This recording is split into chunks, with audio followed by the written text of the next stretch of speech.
Well, thank you so much, Beth, and thank you everyone for coming. It really is good to be back in Juneau. It was a close one today, and it all worked out. So it's nice too to see that it is in fact always sunny in Juneau. It's great to be here. I'm Jeremy Pataky, the director of 49 Writers. We are Anchorage-based, but we strive to serve as much of the state as possible in our mission to support the artistic development of writers throughout Alaska and to foster a writing community and community around writing and to build an audience for literature. Because books are not just for reading, our Cross Currents series of events unite authors and audiences through live discussions on questions about art, culture, sometimes science, as illuminated by writers and their work. So tonight's Cross Currents event features playwright Vera Starbard, poet Joan Naviyuk Kane, and author Don Rearden in a conversation that will bridge some themes addressed in Station 11 with their own creative work and their own lived experience in Alaska. But before I introduce them, I just would like to say thank you so much to Juneau Public Libraries and to Beth Weigel for inviting us to be a part of that.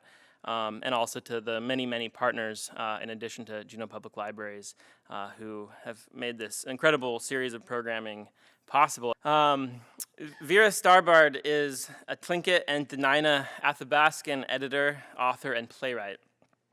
She is playwright in residence at Perseverance Theater here through the Andrew W. Mellon Foundation's National Playwright Residency Program.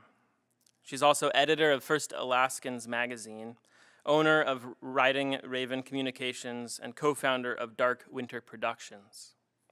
She's won numerous local, statewide, and national writing and editing awards, including the Rasmussen Foundation Individual Artist Award and the Juneau Mayor's Award for Art.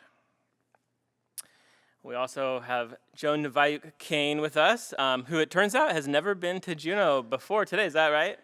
Yes, so welcome her to Juneau. I told her it is, like I said, always sunny here, and hopefully that always proves to be true. Many future visits. Joan is the author of The Cormorant Hunter's Wife, Hyperboreal, The Straits, and the latest book, Milk Black Carbon. Her honors include the Whiting Writers Award, the Donald Hall Prize in Poetry, the American Book Award, the Alaska Literary Award, and she's received fellowships from the Rasmussen Foundation, the Native Arts and Cultures Foundation, the School for Advanced Research, and the Anastasia Foundation. Her writing has appeared or is coming in the Boston Review, Best American Poetry, South Orion Poetry Magazine, and Wasafiri. She has been a recent participant in the International Writing Program's reading tours in Ukraine and Colombia. She is a judge for the 2017 Griffin Poetry Prize. Kane graduated from Harvard College, where she was a Harvard National Scholar, and Columbia University's School of the Arts, where she was the recipient of a graduate writing fellowship. A Nupyak with family from King Island and Mary's Igloo, she raises her sons in Anchorage, Alaska, and is faculty on the low residency creative writing MFA program at the Institute of American Indian Arts in Santa Fe. Finally, we have Don Rearden, who spent most of his childhood out on the tundra of southwestern Alaska. A professor at the University of Alaska Anchorage, he is the author of the 2013 Washington Post notable novel called The Raven's Gift. He's also a screenwriter, and most recently he's co-author of the memoir Never Quit. He lives, let's just say, at an undisclosed location somewhere in the mountains outside of Anchorage. We're so pleased these three have agreed to participate. Thank you again for the invite. And I should just say as well that Don and Joan are both teaching short writing workshops tomorrow during their time in Juneau. More info about those classes and other classes, events, and 49 Writers projects is available on our website, 49writers.org. Have a look. Hope to see you again down in Juneau, and thanks for having us.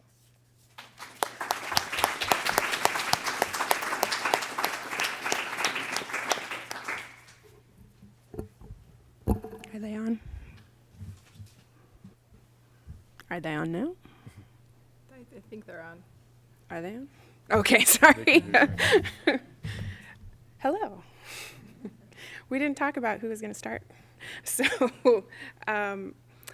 thank you for having us all. And as the only person who was actually here while they were all stuck on the tarmac, I'm so glad they made it.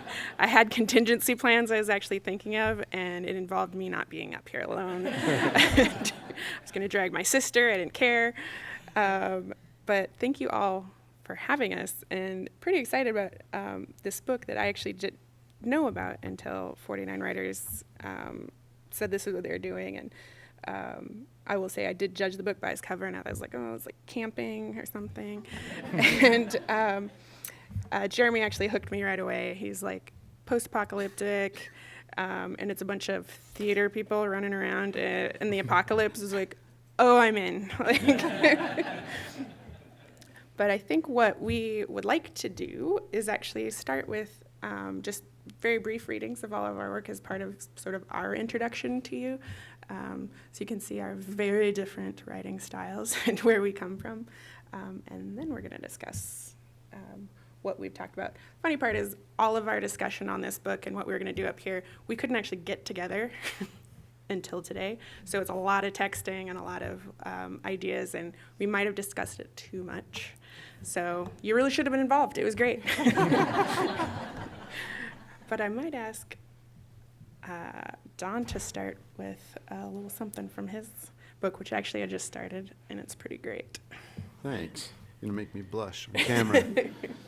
Thanks, everybody, for coming out tonight. This is really exciting to get to share the stage with these two fine writers and chat a little bit with you about the end of the world.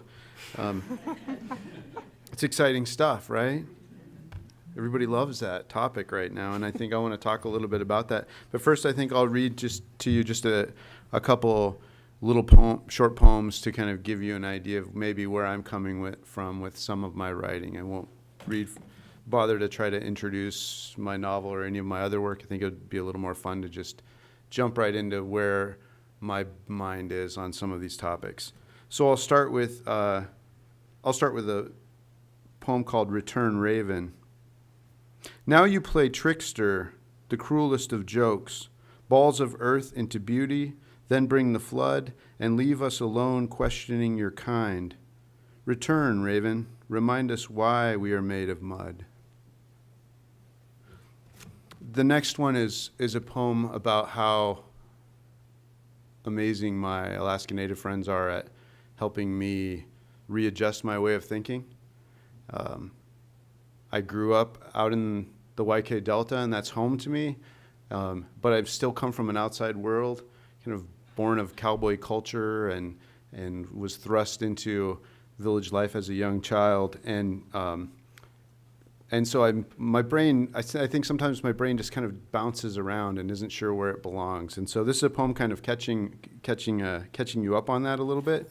It's called Thunderbirds and Thinking Small. Kevin sends me a photo he knows I will love. The two of us have whittled away many summer suns speaking of these creatures, the monsters of his culture. The creature appears on my phone, in my hand, ancient Yupik art on seal gut. Imagine, I reply, sending digital smoke signals, ones and zeros across infinite mountains. What it was like, birds that could carry away caribou, a whale, a hunter in his kayak. Funny how we never hear about the raptors. In the time of megafauna soaring above mammoth carcasses, snarling Shimtar cats, cave bears, dire wolves. I picture them, these enormous avians, feathered Cessnas with harpoon talons. Kevin brings me back to Earth, to our time, and with his joke reminds me how my white boy brain has much to learn. He writes, or maybe we're thinking in the wrong direction. Maybe it's a miniature caribou roaming the tundra, small enough to be eaten by ptarmigan. And then the last one, really quickly, this is, I've had this continuing saga of these sort of poems, and I think they tie into this post-apocalyptic theme.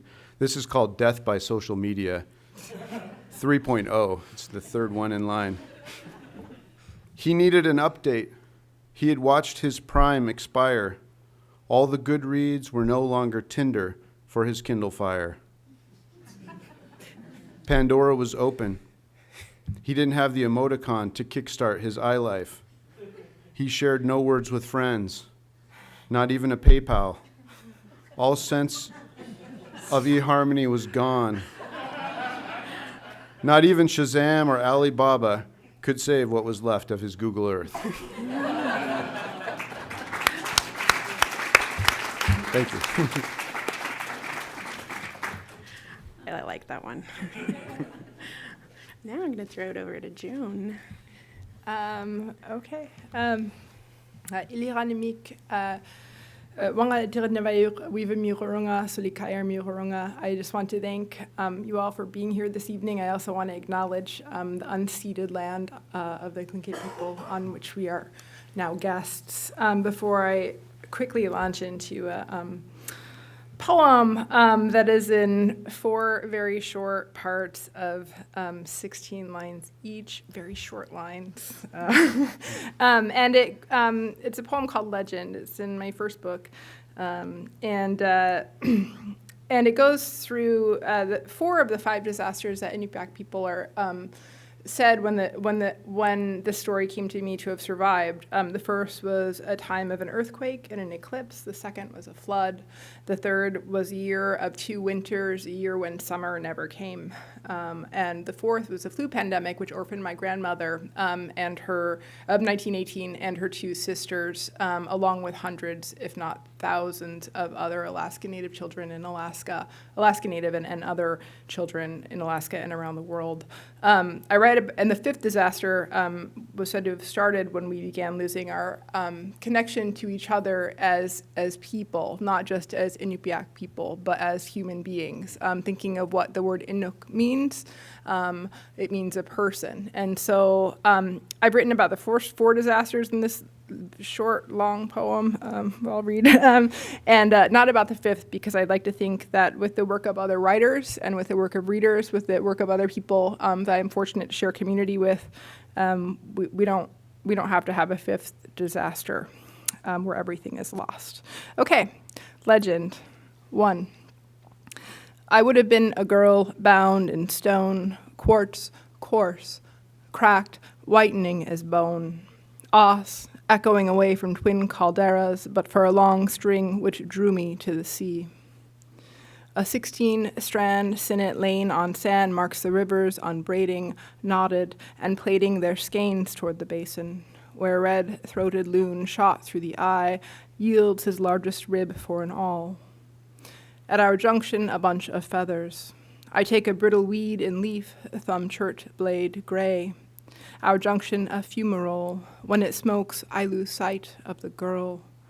It is nothing to know the rift and buckle, to witness the sun eclipse for days on end, the bruised fields redden and freeze. 2. The sea, then, our garden, a film, char of oil on water, a hiss of tides run up to that which was burning and has gone out, a slow erosion. It is one thing to give oneself to water. I wore down to a spur of myself. A bird with nowhere to land alighted on a femur, a terrible need. The land took a drink of the sea, mountain, valleys soft as throats.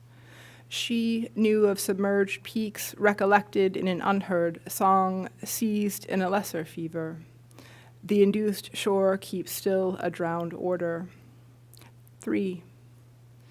Meant to have gone to famine in a season recurring from wind, it would not turn. Into a deep snow in sleep I shook again. If she could not beat the lightness from her clothes, it would become a layer that eddied around in mouth, myriad and everywhere. No animal stirs in the noiseless quick of a year of 2 winters, but marrow. Gristle of a bloated fish, roots split and cashed, skin torn from the hull of a boat long withdrawn from water. 4. Hers, a burial in damp sand by the springs. Through December, willows green there, alder bark reddens against late snow. Those dead, too numerous, no loose entombments beneath scars of rock. Nothing roots in the oldest graves, lichen lifts with a fingernail scrape. Leave belongings piled, the opaque white bead now unstrung, the unidentified fragment, ivory ferrule, the small human figure carved of wood.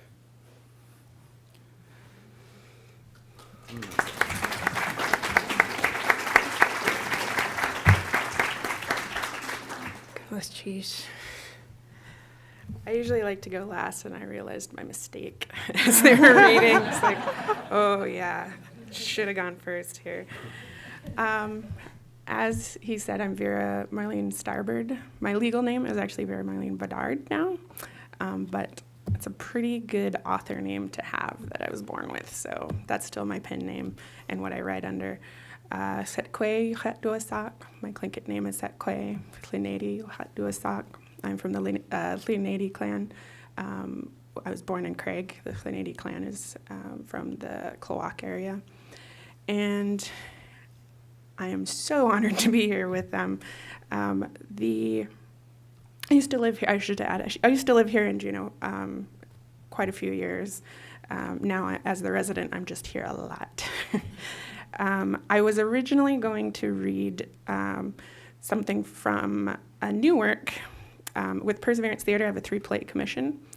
I'm pretty sure I'm not allowed to say that this play is going to go on, so let's just say there's a rumor that this play called Devilfish Sleeps that I'm writing might be at Perseverance Theater. And going with this sort of destruction apocalypse theme, the very first, everyone's dead, first scene. Like, whole village wiped out. So I thought pretty relevant. My husband and I are also writing a pandemic, actually, story about Alaska. And I thought I would read from one of those, too. Something that actually I was just sharing with Joan. I know many of you saw Our Voices Will Be Heard, my play that was here in 2016. And something that literally is happening today is, and I kind of want to keep speaking out about it because my play is called Our Voices Will Be Heard. One of the actors that starred in it, who was actually used as a metaphor for a future that exists with no child sexual abuse, a few weeks after the play ended, was arrested for abusing a child. He was convicted and sentenced today. And my gosh, I would love you to imagine the sort of emotional journey I've been on since then.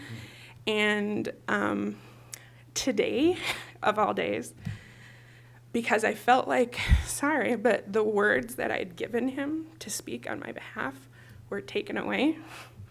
I want to start speaking those words again. I am not an actor, so this is like nightmare situation for me. But I really feel pretty strongly that while I think I actually wasn't going to read from the play because I felt like that would be what Juneau is most familiar with as far as mine. But I do feel like I need to reclaim this character and reclaim the truth I still believe in, that childhood sexual abuse will not exist in our future. It might be after the apocalypse that is inevitable. But I still believe this, and I still believe it can get better. So this, also shameless plug, because this just happened too. Fresh off the presses, Our Voices is now in a textbook. It is not available here because it is at textbook prices. But it's on Amazon if you want to check it out. So this reading is from one of the very first scenes in the play, and it's the storyteller, and you don't find out until later, but he is representing a future of this clan, this sort of family that goes through, finds out about the sexual abuse in their family, tries to hide it, and the mother and daughter are left alone. He is their great-great-great-grandson who's just telling the story. And in this future world, child abuse is such an unimaginable thing that he has to tell it in fable form. Like, it's such a strange thing. So this is the first occasion he comes out on the stage. Oh my goodness. You'd think I'd learn not to ask a Tlingit grandmother when the fry bread will be done. Just so you know, the answer is when it's done. But I promise you it will be worth it. I know this is your first Kuik, but don't be nervous. We of the Noose clan want to honor you with our best food at this party, and the ladies back there are certainly close to perfection. Fry bread with some nagoonberry jam. Oh, yes. So good. Well, we're in this together. I'll tell a story while we're waiting. Let me think. What would be the best story to tell? Maybe of Bear and Beaver, or a story of Raven is always popular. Ah, I know just the right story, and I bet you haven't heard it before. It is exactly the story for today's Kuik. This is just one of my favorite stories. It is one of the first stories I remember my grandmother telling me. I warn you, some people don't like it because it doesn't seem to have a happy ending, but Grandma always used to say, you should listen anyways. You may find something you weren't looking for. This is the story of a woman who lived long, long ago, back before my grandmothers lived, back before my grandmother's grandmother lived. She seemed like a regular young lady who wouldn't hide things from those she loved, but she had a big secret she kept from just about everyone in the village. Do you know the secret the woman in the story was keeping? She was one of the Wolverine people. What? Don't you know who the Wolverine people are? Well, now I have to tell the story. Not knowing the Wolverine people. Anyways, back so long ago, back during the time when the creatures of the land still talked to us, some of them, like the Wolverine people, lived with the human beings side by side every day. I know, how could such a thing happen? How could humans live with such a fierce animal and not know? Those claws, that attitude. But the Wolverine people did not always look and act like Wolverines we know today. And this woman, she is known as Wolverine Woman, hunted with her Wolverine family at night. They were such a close pack, and in the day they looked like human beings and lived amongst regular people. Only Wolverine Woman didn't want to hide from the human beings in the village any longer. So one day she told her secret to her friend. Only her friend didn't believe her. So Wolverine Woman transformed right in front of her and showed her friend who she really was. But her friend was terribly frightened and ran to tell everyone in the village. The humans made Wolverine Woman leave her home, and her family was too scared to speak up, so they let her go. And now all Wolverines live away from other Wolverines. They are very solitary creatures. That's it. That's the end of the story. She was alone. I told you it didn't have a happy ending. Well, as my grandmother used to say, if you're looking for happiness in a story, stop. That is not where happiness is. Oh, fry bread. I'll be right back to serve you the best fry bread you've ever tasted. Only maybe set aside a piece or two just for me. End scene.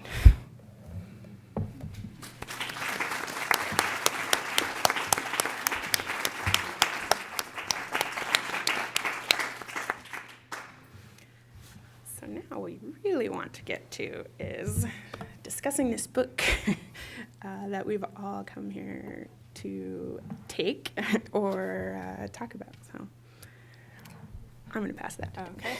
I guess I want to start by in the spirit of the joy of sharing a good book, to take a minute to begin, which is actually kind of how I want to run my workshops in case you still want to sign up for tomorrow. To start with things that I observe that are working really well. And I think one of the things that's really compelling to me about this story, without throwing in any spoilers yet, was that something of epic scope. I mean, its length, right? And for me in particular, as a poet, the pleasure of an incredibly dense and elusive text, and how little so much of our contemporary, especially commercially successful fiction, really engages layers of history, layers of time, different chronologies that are working outside of conventional contemporary sort of novel structure, right? And so the ways in which this book, through, again, finding, okay, who's the protagonist here? Whose side are we on? Where should our sympathies, if we have them? In my case, I don't. No, I'm just kidding. But I mean, where do our sympathies lie, and to what extent am I sort of falling into stride with these characters and everything that happens? And I think initially what seemed to be a concern of mine was that for the imagination of disaster, I thought initially what was initially a criticism was that we get a lot of surfaces of things. We have a lot of showing and not telling, perhaps. I'm deferring to the people that work in narrative here. But also thinking about that as a deliberate tactic for the story, that perhaps there's not a lot of dwelling in the wounds of things, and that it is a human impulse and something that, once your fight or flight response engages, you just keep moving once you start moving. And I think that's one thing I'd like to begin with, was sort of the speed and the pace with which we are brought through many narratives, and how much of that perspective, how much of those shifting perspectives actually inform what the reader gets out of it, which is to say a number of different perspectives, especially around some of the same events. We see, I'm rambling, but so let me turn this into a question, a discussion question. But just, I mean, in terms of how we're brought into the story and brought into this meta narrative, right? And also how comforting a meta-narrative can be. Thinking about how, by engaging other histories and other texts, I don't know, sort of what that did for you, I guess, as a reader, but also thinking about that writerly self that's probably always at work when you're reading texts and working with them. How can it work like this? How do you think it can inform your own work? Do you think it nourishes this human component of finding something to take out of a story or a narrative? I need to think about that for a few minutes. Professor? Don't let me go on too long, professor-wise. Well, yeah, first of all, I'm still trying to remove myself from the airplane. Because as I was finishing the book today, I'm getting to the stuff about the Air Gradia flight. There's a jet in the book that's just parked out on the tarmac. And I won't go into what might be happening on there, and we don't ever actually find out. And I was worried that would become us while we were just sitting there waiting for something to happen. But I think there's a lot to try to kind of unpack what you were saying, and I don't know that I can. Having this idea of the traveling troupe of players, right, and this kind of idea of Shakespeare in the background looming of the play within a play idea, while you have the apocalypse going on. Yeah, it was hard for me because I love Shakespeare, and I was waiting for Shakespeare and trying to put on the professor cap and be smart and try to get all the connections of Shakespeare. But at the same time, I was thinking about, because I didn't know about this book either till we were asked to come down to this. And so I was thinking about kind of the theme that we've connected here, and that this theme was given for the presentation. And then also looking at the cover, and I was waiting for Native people to appear in the book. So that was kind of adjusted in my narrative the whole time. I was like, okay, when's this going to have this theme? And it took me a while to start really making that connection with how we could talk about it in terms of Alaska. And I guess my distraction in reading the book was thinking about what do I have to say about this? And then it did finally start to come to me today, and through our discussions last night, kind of connecting this book to Alaska, And I could go on and on about where I think that connection is, and I think how I would like to talk about it a little bit is that Alaska, at least from the perspective that I thought about, has already endured an apocalypse of sorts. And your poem hit on that, of different stages maybe of an apocalypse that we could talk about, We'll perhaps. Yeah. Vera? Yeah. I'm always wondering when the natives are going to come into the story, so that wasn't new. But I did, because I read it knowing that we're going to come to this, I definitely was my reading was colored with that, as far as knowing that some of that was looking at sort of colonization or the indigenous experience. And I did love, actually, the going in and out of timeline. I loved that. That was probably my favorite. Knowing that my whole play, the part that I just wrote, is him coming in and out of the timeline. That's maybe not surprising. And I think that worked, honestly, as sort of a relief from this pretty bleak apocalyptic world. And you sort of find out where all these connections are. But the actual sort of pop references and Star Trek Voyager, which I loved. Like, I wasn't a Trekkie till I married a Trekkie, and now I'm like super Trekkie. And Voyager is my favorite, and I love that quote. So it was a great survival is insufficient. But that quote, and probably why, my husband and I, two Native people, probably love the quote even, is there is this idea that Native people pre-Western contact just sort of like hung from the scraps of what we were able to pick and whatever each year. This is an interesting fact, actually, from an anthropology class I had. One Yupik village that they were able to study, pre-Western contact, 60% of what they gathered every year, hunted, was traded. Like over half. We did not just survive. We thrived. We wouldn't have stayed in this place if we weren't actually thriving. And I think, to me, what was almost missing from what she was doing and what was kind of distracting me was that the worst thing that these people could kind of think of, and what maybe the author could think of, was that they'd have to survive off the land. And, oh my gosh, we have to hunt for ourselves, and this is a bleak world because we have to hunt and kill and do these things. And I was expecting it to be a much bleaker book, but I was like, we could do that. It wouldn't be so far removed.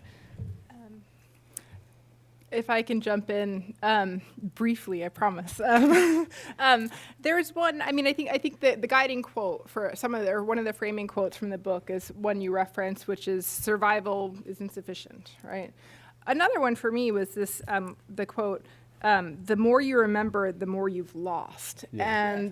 And in the context of reading it, this very reader response kind of approach was, well, that sounds like it already has this ideology locked up inside of it. And I think that's the other thing, in terms of one of the techniques of the book, which is to say there's not a lot of dwelling in wound or dwelling in interiority, right, of each of these characters. A lot is given through, through showing, not telling. I don't think I'm getting it right. I keep on looking at you like No, I think you're right. Okay. Yeah. Sorry to all the fiction writers out there. Okay, but that the more you remember, the more you've lost is a dangerous back formation, right? Because it's predicated upon loss, and it's predicated upon you've already lost something, or it's irrecoverable, or it's irretrievable. And I guess what some of the bringing in the relics, right, of, quote, Western civilization, the Shakespeare plays, the symphony, Beethoven, what remains.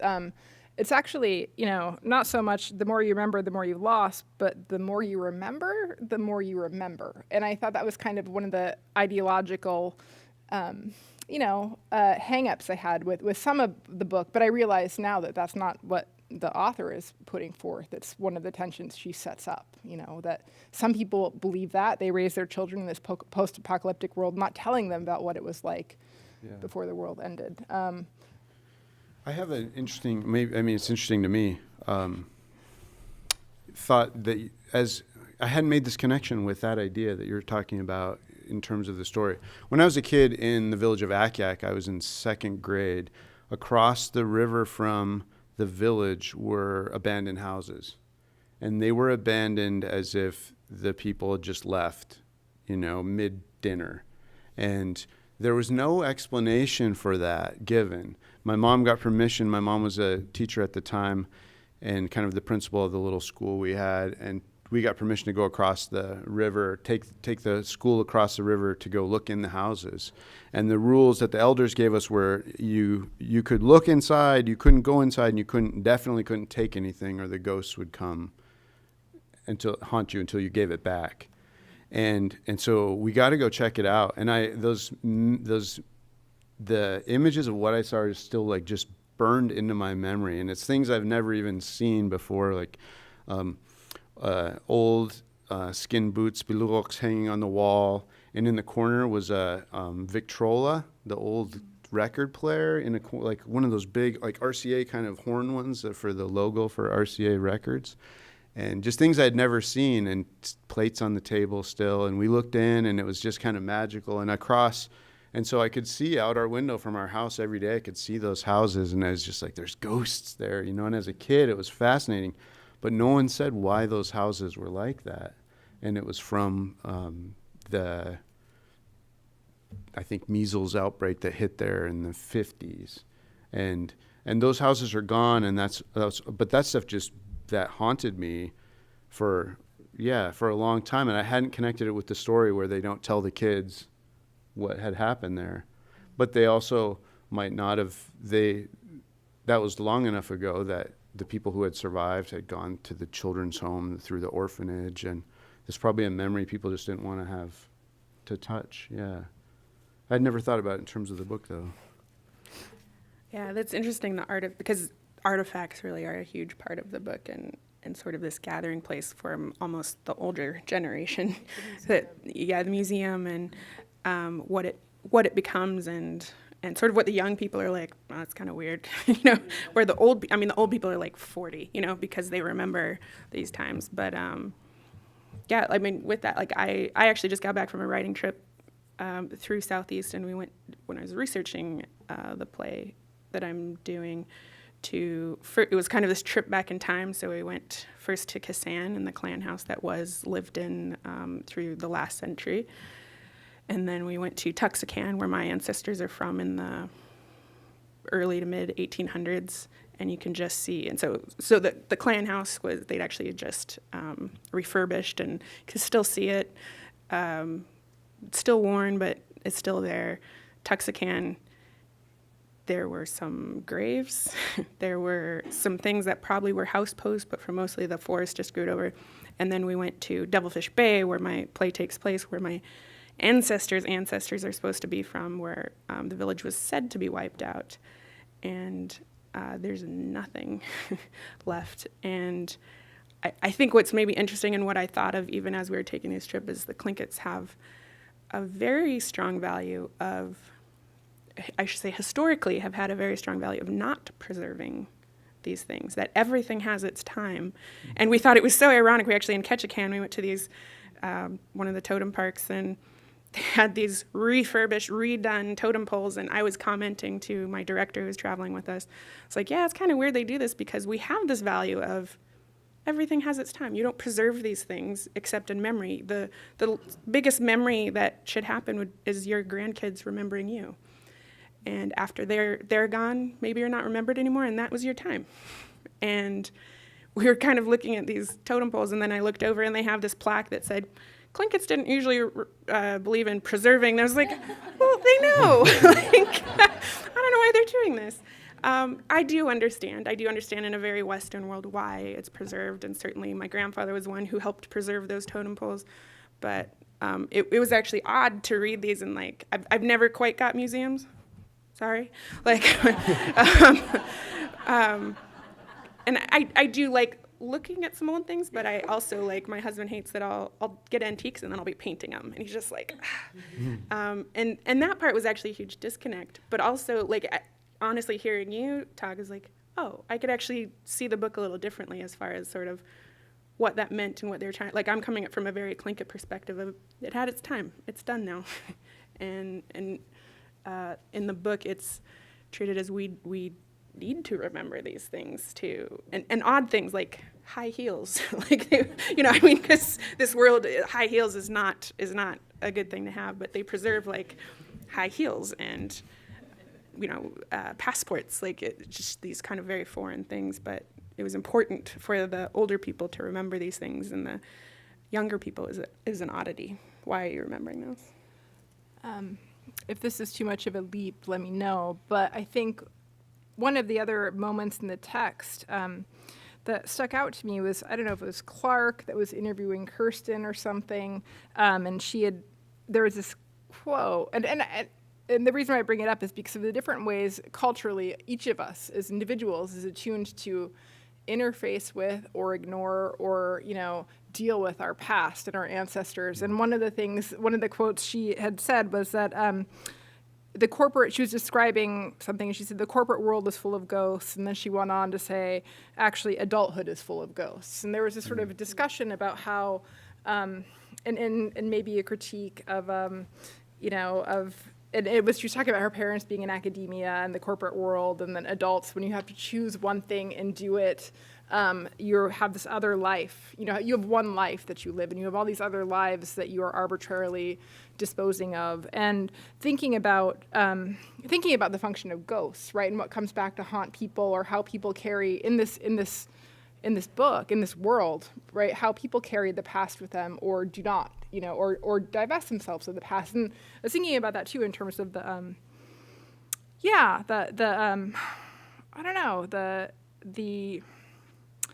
know, almost this question of like, which is a direct pull from your play, but like what would be the best story to tell? What is it that we want to hold on to, and what is it that you want people to remember? I don't know. That's not a question. Yeah, it is. Now it is. And something about like in the book, what they missed most was the normalcy, or what they saw, like the everyday thing. It wasn't like the Empire State Building, or it was they wanted high heels, and they actually, I don't think it's giving anything away. They do find a house, and it hasn't been disturbed, and they both have this strong feeling of just like, man, we want to lock the door. We want to keep that preserved because it was just a normal, like they wanted to sit down and like he wanted to play with remote control, like just so he could be normal. Was that the house where there was actually, they thought maybe there was a child still alive somehow or had lived? Yeah, there's the little teacup thing, yeah. Yeah. Sorry. It's also a little creepy. Yeah.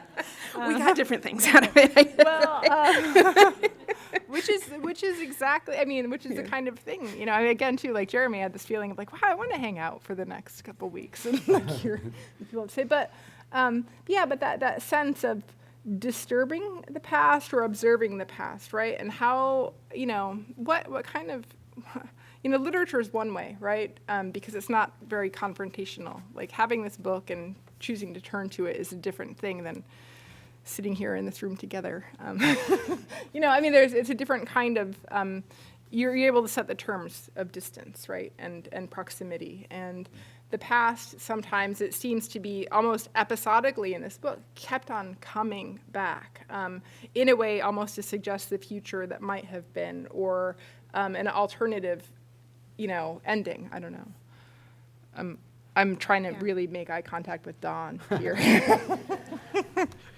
Well, I think the book, one of the things that I keep coming back to with this book, one of the things I'd like to talk about is kind of our current, our culture, modern, like American culture's fascination with post-apocalyptic, that idea. But before I do that, I think my fascination with it, a lot of it is directly related to Alaska and what's already happened here, and thinking about how, like what you were talking about, is a culture that thrived, right? And that was a world that thrived, and then was decimated by colonialism and by disease and by a change in the world view, and how this. One of the things, like, it's super scary to think about the world and our world ending. But if you live in Alaska, maybe it's not as scary, because there's still people who know how to live. Even just a few generations removed, they've heard the stories of how to do it, and they could figure it out, where in Toronto they couldn't figure it out. So I find great comfort in that, and I think about whenever I see, sometimes it's so in our face in Alaska where you see somebody who's homeless or really struggling, or the friends of mine who haven't made it or are in jail, and not that I find comfort in the fact that they are kind of survivors of an apocalypse of sort, not necessarily the biblical type, or that they were born into it, or their parents were born into the post-apocalypse. And one of the lines from the book that really kind of struck me, thinking about not the book and the world that people are coming from, but thinking about Alaska, was this line. They say, this current era, whatever you want to call it, the world after the Georgia flu, doesn't it seem like the people who struggle the most with it are the people who remember the old world clearly? And I think about the old world, like the world you're talking about, not in the romantic sense, but in the sense that people, that they thrived, but they also felt connected and they felt a part of something. And I think the book, when it's doing all the flashback stuff that you're talking about this kind of modern, fancy, bourgeoisie, superstar world, they're not connected and they don't have anyone and they just get married over and over again. And I don't know. That's kind of my thoughts on that idea. Yeah, I'd really connected with that exact same quote reading it. Was the young ones who didn't remember it, they had a much easier time like in this sort of new world. And to me, as a Native person, whenever, we get rescued a lot. As far as we need to, whether it's put plumbing in all the houses, or we need to have this kind of technology, or we need to have whatever. And I think it's fine if it's asked for, but it's looked at so often as like, oh my gosh, these poor people don't have high-speed internet. Oh my gosh, how do they survive? I sure miss living in the village. I talked to a lot more people. I certainly did things that didn't have to. I'm like hooked on my phone now. I can't even be up here without it. But you talk, and I mean talk. I don't mean chat. I mean you really talk, and you really get to know people, and you really have a different perspective of what is truly important, because I'll wake up and just be stressed about getting these, stupid deadlines that don't actually have practical meaning. Where I was just in Craig, where I was born, and you have to go berry picking because the salmon berries are ripe right now. And if you don't get the salmon berries, that's it for the year. And so there's an actual real importance to doing these things. And actually, I just loved in Don's book how he goes the Bethel grocery store prices are insane. I can't keep up with them. The additions could never keep up with the I've prices. had that experience in the Bethel grocery store. You have to live off the land, or you're not going to survive the winter. So I would say not even just people, but that connection with land. That's something that in the city, in Toronto, in the book, there's absolutely no connection with the land around you. It's with the things and the steel buildings. So I don't know. I think that's probably why when I was reading, I was like, this isn't so bad. This world isn't so bleak. They're running around and really living off of what was given to them. Just think if you went back in time to one of your elders and you said, and the grocery store made me think of it, just imagine in the future meat will come in a white tray. That's... Yeah, it's a crazy idea. To me, it's crazy. Well, and not just to be contrarian for the sake of keeping everyone's interest. All right. So so I have an aunt, Yayuk Alvana Stimple, that about 20 years ago said we have to stop. If we want to keep the King Island dialect of Inupiaq alive, keep it alive, as if it were some body, on that we had control over, right? First of all, but anyway, she said we have to stop thinking about what we have lost, and we have to stop thinking about how few fluent speakers of the King Island dialect are alive and are speaking the language, are bilingual, are functioning, are still speaking the language. So we have to start thinking about every child, every person of King Island descent who's born is a potential language learner. She said that's the only way we're going to get out from under this, like, oh, your language is obsolete and dying and it's irrelevant and you all have to learn only English or English and French or whatever, and so some of that philosophy, though, too, that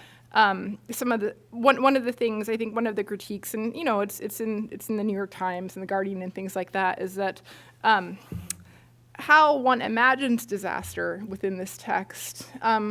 It's so, I think most people have some more grounding frame of reference for how this disaster is deployed. That is to say, it's like, really, this is it? Like, where are all the bad guys? There's just one, and his posse, like, or there's sort of errant, bands of bad guys that you might run into, but really there's no, I don't know, it's so, I'm rambling again. All right, so I guess, but what you're saying, though, too, is this, like, we all have different ways that we have to constantly reframe how we approach the past and how we historicize ourselves even, right? And some of that is writers, like what we choose to do. I don't know, in terms of, like, a next thing, though, like what, I mean, that notion of rationing the time, like this was 2 weeks after the end of the world, or this was 2 months, or reframing, like what does time, what does that sort of relative timeline mean? I don't know.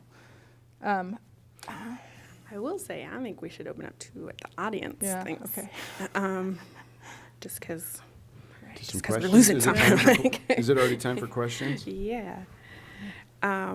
I really would like, whether it's questions for us or whether it's sort of like, because we could go on for hours. Like, I think we could just like go get some wine and just talk about this for a lot longer. But I'd be interested to see what, like, whether you've read the book or whether just from like us talking or just random questions you have for us. Nobody wants to be the first.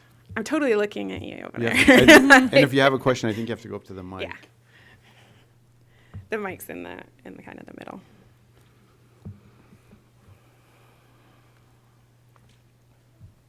This is more in the nature of a comment than a question. I'm kind of ashamed to say that I didn't think about where all the Native people were until you all reminded me that I ought to be looking for them, and it's like, oh yeah, it makes total sense. Didn't see any of them, and yet you have Canada and northern United States, so just thank you for that perspective. Thank you, and I think part of that is because it's not until page 194 that we get any reference to race at all. This is like the post-racial, I guess that's part of the apocalypse, right? Like all of these things that were so useful just a minute ago, are don't carry the same truck, but Yeah, bad news, world ended. Good news, racism is solved. right.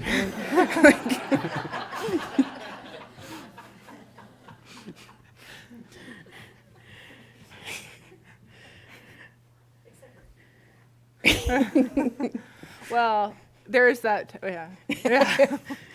I'll hold that. All right, so I don't know. It might start off as a comment and evolve into a question, but it was interesting how you were commenting on like the bourgeoisie or like the Hollywood and Toronto and New York City descriptions. But then it got me thinking of, like, I'm pretty sure it's the same character. It's Arthur who reminisces about the time he lived on this island, in British Columbia, and there's a scene in which he's kind of describing how awkward it was, like that he couldn't really get to know people because they didn't know where he came from. And at that point I remember thinking, oh, this is like an Alaskan story right here. Like how many people have gone through that, where it's like, you tell them you're from Alaska and they just like start painting a picture of your life. But it's hard to quantify in their minds. I don't know if you want to respond to that as people that grew up in Alaska or live in Alaska, or other observations. But thanks. Yeah, guys. I could, because I underlined something about that and was thinking about how, and we got excellent examples from it. In Alaska, we do this quite a bit, just even as just regular Alaskans. And then if you're from the village, or you're from, it's your family first. You say who your family is, and then you say which village you're from, or you make those kind of connections, and it's never about your job. And so in kind of our contemporary culture, it's like, what's your name and what's your job? Like, that's your job is your identity. And he says this in here, Jivan does. My name is, I don't know if that's how you say his name, Jivan Chardhari. I was a photographer, and then I was going to be a paramedic, and then he gets to his parents. And that's where I thought about that, and I was so glad you guys did the right introduction and to say your name and where you're from and your family is, and it's a neat connection there, and that's that Alaskan thing too. We do that right away when we meet people, make those connections of community. Yeah, I think even just, I think we're all familiar with what we see Alaska represented on the mass media scale is usually really, movies made in Canada that are written by guys from Hollywood, and that sort of romanticized Alaska. And it's interesting. So I will confess that I've avoided reading a lot of Alaskan tales and books because it just starts irritating me. And it's just like, this isn't what I know. This isn't who I really, this isn't the Alaska that I know. And I finally started reading. I've had 2 copies of Don's book, Raven's Gift, for a while. And That's okay, I haven't read it either. and I got so into it. And mostly because that's the Alaska I know. And that was pretty cool. And that, as you're saying, it's hard to come across. Like when, because an awful lot of stuff, some of that is factual. It's like, yeah, technically we do have polar bears, but we don't run around with them all the time. And so there's like, yeah, I guess it's factual. I've run, like in Europe, I mean, people are like, oh, this show, is that? She's like, that's true. That's not what we go through every day. But yeah, it's a small, piece. But I think with Don's book, I've been reading both. I've been reading the poetry, some of the playwrights that are coming out now. Frank and Tass had They Don't Talk Back last year. That was the truth to me of Alaska, and I think that's. I did love in how he kept referencing, and he just wanted to not have to explain where he's from, or have someone that knew where he's from, and maybe just kind of Alaskans in general probably know that a little bit more.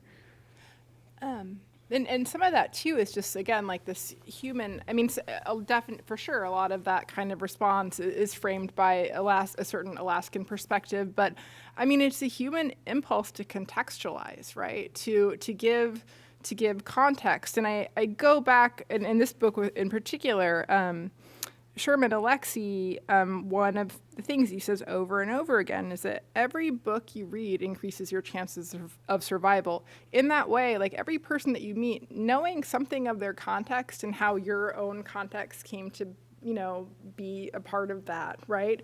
It increases your chances of survival. So, like in terms of culture, we have very different. I mean, all of us have very different ways of explaining like who we are and where we come from.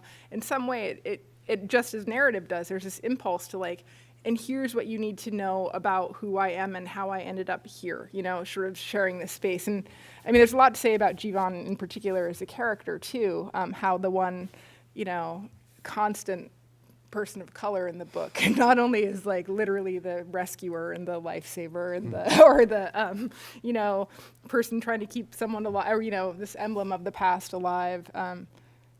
I'm rambling now, but back to your question about context. I mean, in contextualizing things, right? Like, how even in terms of how I really appreciated, I don't know, Don, if you picked up on this in the book, how much of the way they described where things were was so very land-based, like upriver, down coast, relational rather than relying on some sort of objective. Everyone's got a compass and knows where true north is. It's like, well, this is in relation to what you know of the land and where we are and where we need to get and things like that. I'm never going to speak last. Any other? We have another question. I don't know if this is the pushback or not, but I think one of the reasons why I like this book was because it wasn't a zombie book, or it didn't turn into a bad guys versus good guys survival thing. It was actually I think it allowed me to kind of relax and appreciate the gentler story that was going through. Was the idea of of how people adapt after everything's changed, and so I don't know what those critics that you quoted what their point was, but I think can't we, if we want to write a piece of fiction, aren't we free to choose what part of the story we want to tell, but do it well and make it meaningful and give the reader something? I think that's what this author did. And that is to say, I'm not saying that, of course, not just in fiction, but in any genre, right? Like, you're always free to choose. I mean, that's what being an author is. You have authority, right, over your language. I think some of the critiques, and it's not so much from critics, I'll speak from my own critical perspective right now, is that for such an imagination of disaster, there was so little evidence of actually, so few people seem to bear the kind of trauma that we all know now is actually affects us at the cellular level. Our children carry our own traumas forward before we even have them. It's already zipped into their DNA, right? And so in such a post-apocalyptic world where there are so few people seem to have symptoms or even be in the sort of rational context of having PTSD, it's like, oh, these are just sort of everyday problems, or these are just sort of exaggerations of subsistence type problems that most people outside of these particular spheres of privilege, tend to have or have encountered in the past. And I think that's one thing, that I found in the book, is that there's, it strains in some way it strains like the levels of what I consider to be a credible narrative in many ways, which again is part of the part of the strategy of the book as well. Like, who's really knows the truth? Is one truth possible? But We have another question. Go ahead.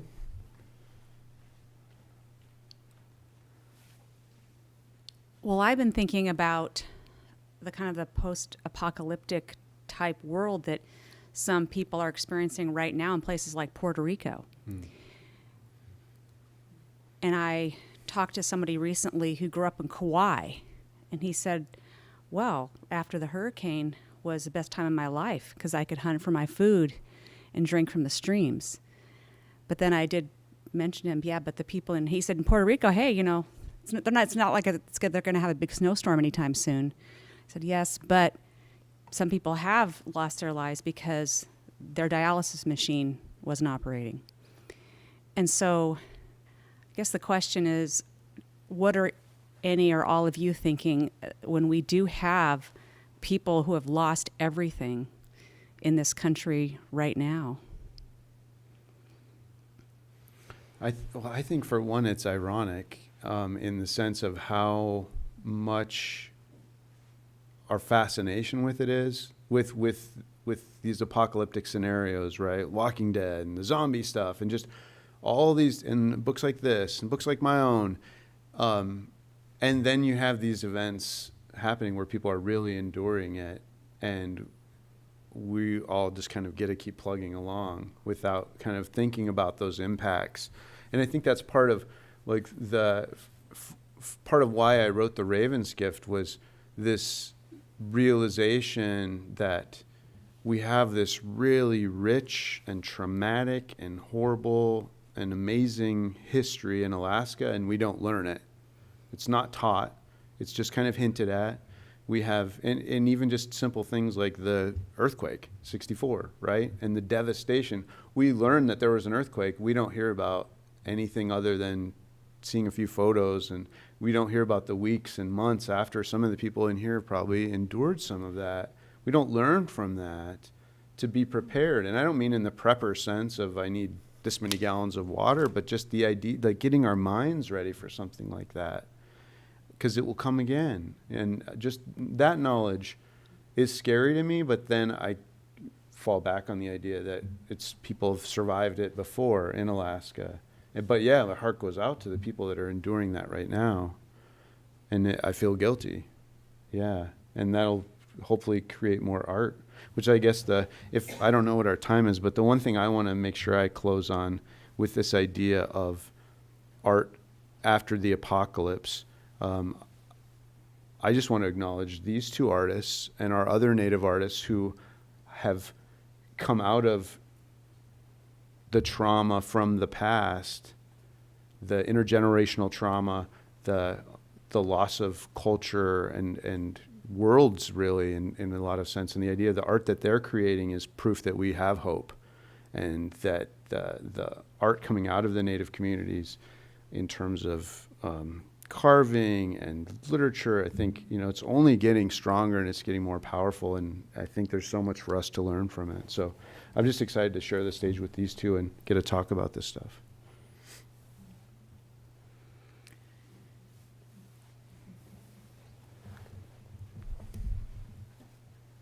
Okay, I've had a little bit of a thought about this, and then maybe we'll probably try and wrap it up because we're getting on to 7, and we want you guys to have time to sign some books and get on to some other things. But as I thought about this book a lot, it's couched in this end of civilization as we know it, right?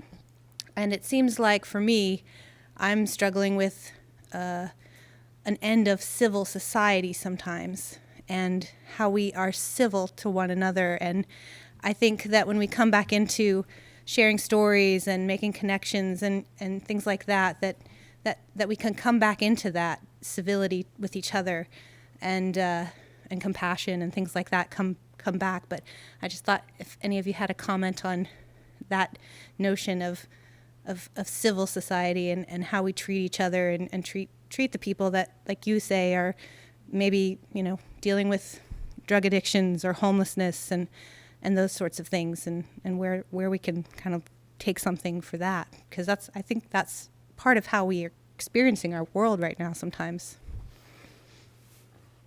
I said I wasn't going to have a depressive episode up here tonight, so let me be brief. I know. Don't do it.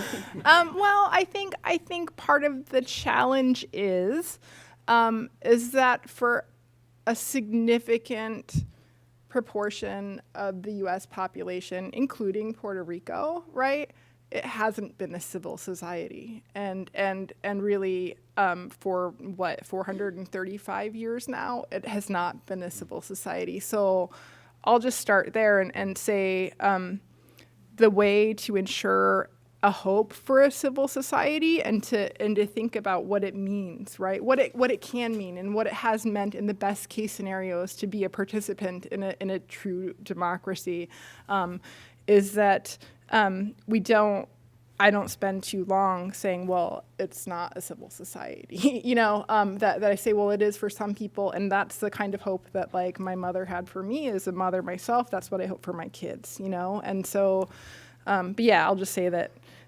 it hasn't been a civil society for everybody. Yeah, and I would say that I'm totally going to racially profile and go, it's predominantly not a Native audience. And as people who are living in a land that a very short time ago was completely inhabited by people who lived very differently. And I think so much of it can become, here's what we need to do for them. I would suggest that Alaska Native people have an awful lot to offer and teach the world, and humbly suggest that you listen and not change your lives and not go clink it, like, yeah. I mean, you can. I've turned my Inupiaq husband kind of clink it. I'm not giving my ring back. I love this ring. Yeah. We do have the coolest stuff. But I would say that, and maybe as part of my ending, a wonderful organization that actually publishes the magazine that I'm editor of, First Alaskans Institute. There were 2 incidences in, actually now some years back in Anchorage, of 2 different radio DJs causing harm with their words on exactly those kind of. One was about a drunk Native woman, and the first instance was sort of met with people striking and wanting the guy fired, and making sure there's advertisers pulled it, and sort of like the predictable thing. And I think we see a lot of that now.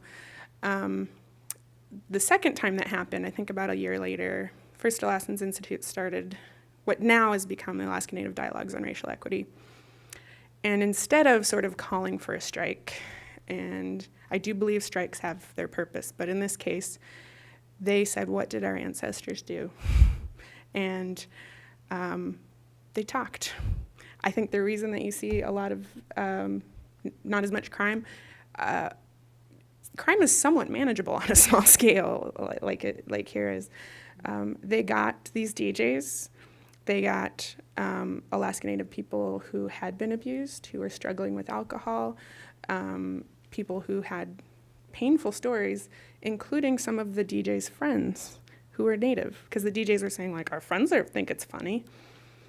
And by the end of this, just sharing the story, that's all that happened. It's all that happened. This is why I believe stories are so powerful. They just shared stories in a circle for hours. And by the end of this, the DJs were crying. Some with remorse, but some of it was because they felt like they had been blind. And by hearing what was really going on, it did change their sense of humor and how they approached their job. But to me, one of the biggest things I remember coming out of it is one of the DJs going like, I feel like I've wasted my time in Alaska because they felt like they'd come in with sort of, here's what's going to happen, and here's my attitude, and here's my kind of way of thinking. And they hadn't been listening.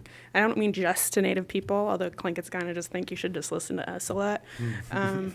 But just in general, I mean, listening to people that are protesting that you don't agree with, but listening to what they have to say, or listening on, like, hard part for me is listening to the people who are protesting the protesters. I think a lot of that can go to sort of making it whether we have a very small population or a large population helping. So Nick. I guess my closing thought in answer to that would be more and more studies are showing the power that literary fiction has on creating empathy. And I don't know that we needed science to tell us that, those of us that read.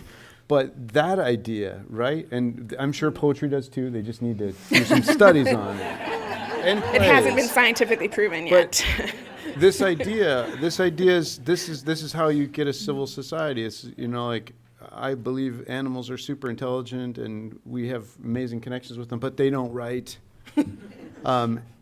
And so that idea, I think, is the answer to the civil society. And I'll close with, I'm very bad at quoting, but I got this one. It's from Sherman Alexi's Superman and Me, and it's just books. I say books. That's it. He's yeah.